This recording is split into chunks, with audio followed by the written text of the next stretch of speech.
So this is sort of an open letter to the DNC and mainly to Chuck Schumer. I'm just a dumb mechanic in the middle of the desert. Nobody listens to me. But I'm going to apply some common sense, and I hope you hear me. My family was hardcore Democrats for 75 years. Die hard. And without going over 75 years of change and policies, I don't want to talk about that. I want to keep this really simple. I just want to tell you about the part that comes in my life, my part, all right? You use words to scare us all the time. When Trump first got in office the first term, everything was unprecedented. It's winning is unprecedented. What he's doing is unprecedented. The wall he's built, unprecedented. The laws he's trying to pass, unprecedented. The executive orders, unprecedented. You literally use that word so many times, you ruined it. I had friends come up to me. I had liberal friends that were Democrats that came up to me and said, CNN uses that word every day about everything. They were so sick of hearing that word because everything was unprecedented. Everything he did was unprecedented.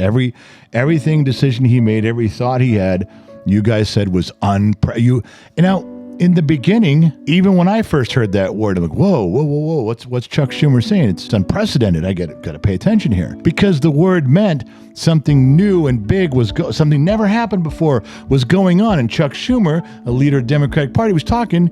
Even I would listen. It's like, well, I got to hear this. Until you did it every day, every week for 4 years. CNN, MSNBC. Until nobody. I don't even care anymore. Next time someone says unprecedented, who cares? It didn't matter. At the same time, you guys started in with he's a Nazi, he's a fascist, he's a racist, and you just kept saying it over and over and over and over and over until nobody listened anymore. Nobody cared. I didn't. You can get, 20 years ago, if Chuck Schumer, you came out and said, this guy is a racist Nazi, I'd stop what I was doing. I'd stop and pull up the TV and say, whoa, everybody shut up for a second. Did you hear what he said? This guy's a Nazi. This guy's a racist. He's a fascist. Hold on. Let's listen to what Chuck has to say.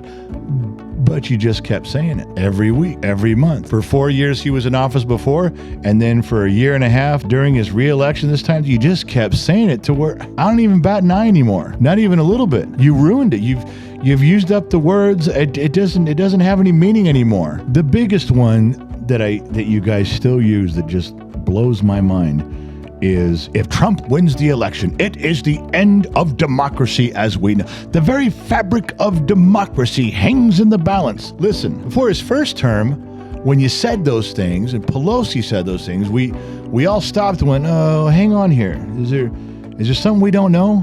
Is it really that bad? Is there something we don't know about this guy that the end of democracy is there? But you said it every day after he got elected. Everything he was doing was the end of democracy. At 4 years in office, every CNN, MSNBC, New York Times, everybody's the end of democracy, end of democracy. If he passes this bill, it's the end of democracy.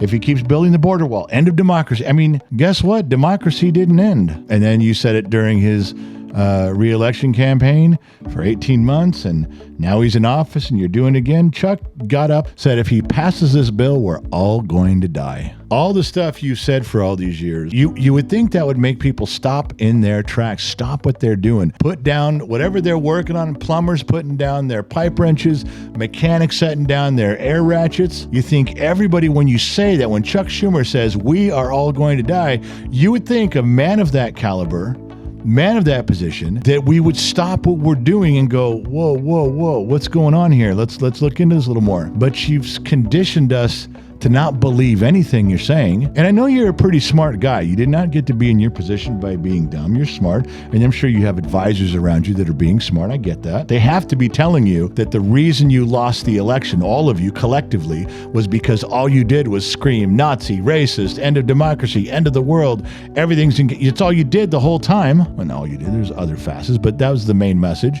And that's all you're doing now. You think, I know someone's got to be telling you this doesn't work. They don't listen anymore. And I don't understand why you keep doing it. I mean, on the other side of the aisle, keep doing it. Go right over that cliff and just do it for the next 4 years. And then J.D. Vance will win. And I mean, keep doing it. That's what I should be telling you. But This is, like I said, this is a real open letter. If you were sitting in front of me, Chuck, if you were sitting here and we were just alone, I'd very quietly say, why do you keep using these same words? We're not listening to this anymore. And you would probably tell me, well, it's very important. It is the fabric of our life, and it's very important that we do this, and you don't understand the gravity of the situation. And when you were done talking, I would calmly say, I got it. I get how you feel. All I'm asking is, why are you choosing to go this route, this shock value? Why are you still doing that? Because you've conditioned us where we don't listen to it anymore. It's like white noise. It doesn't stop me. I don't run to the radio. I don't turn up the TV a little louder. I don't turn around in the place where I'm at and ask people to be quiet because I really need to hear what Chuck Schumer's saying.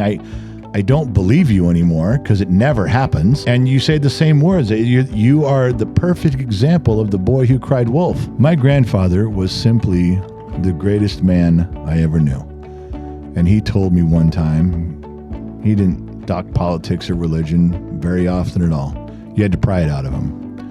And he told me one time that he did not leave the Democratic Party. The Democratic Party left him. Whatever you said and did in the past 75 years, you lost them and my parents. But what you're doing and saying right now, trying to win us back, we can't even hear you.